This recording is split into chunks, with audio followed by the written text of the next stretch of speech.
मधुमेह को वैज्ञानिक शब्दावली में डायबिटीज मेलाइट्स के नाम से जाना जाता है। यह रोग शरीर की कार्यरिकी में हुई गतिविधियों के परिणाम स्वरूप उत्पन्न होता है।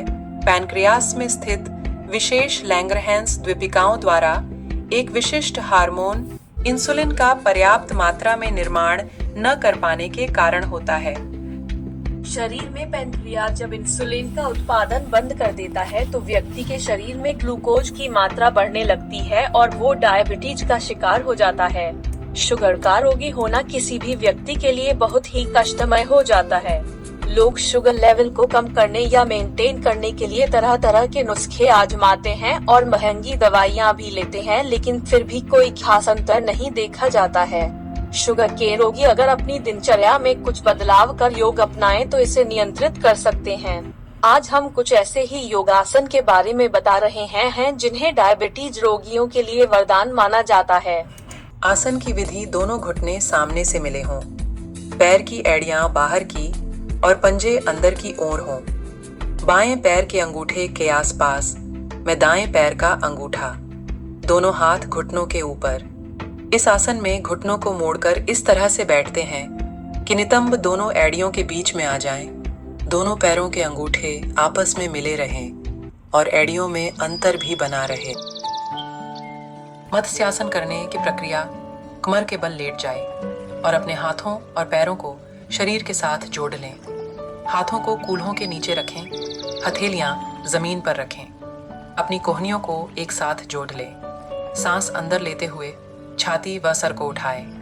अपनी छाती को उठाएं, सर को पीछे की ओर लें और सर की चोटी को जमीन पर लगाएं।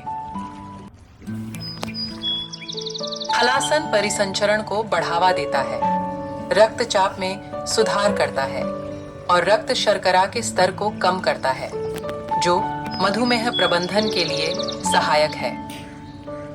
हलासन आपकी रीढ़ की हड्डी को फैलाता है और आपकी पीठ की मांसपेशियों को खींचता है, मजबूत करता है और टोन करता है। अगर आपको डायरिया या गर्दन में चोट की समस्या है तो हलासन का अभ्यास न करें।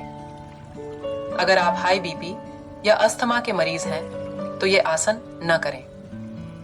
हलासन के अभ्यास के दौरान समस्या होने पर टांगों को सहारा दिया जा सकता है। नौकासन के लिए टांगे आपके सामने स्ट्रेच करके रखें। शरीर को ऊपर की तरफ उठाएं। रीढ़ की हड्डी को एकदम सीधा रखें। सांस को बाहर की तरफ छोड़ें।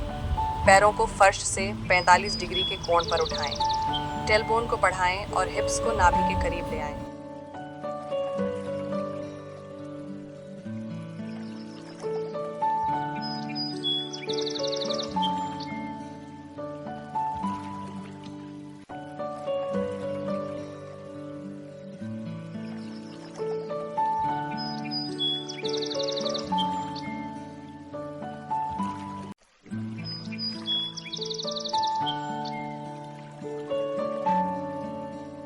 Paschimottanasana, seated forward bend.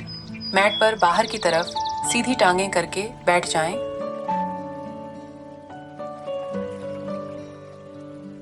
और सिर को सीधा रखें। गहरी सांस लेते हुए हाथ ऊपर की ओर करें। इसी मुद्रा में धीरे धीरे आगे की ओर झुकना शुरू करें और रीढ़ की हड्डी को मुड़ने न दें। जब आगे झुकना बंद हो जाए तो धीरे धीरे रीढ़ की हड्डी में मोड़ लाएं और सांस छोड़ दें।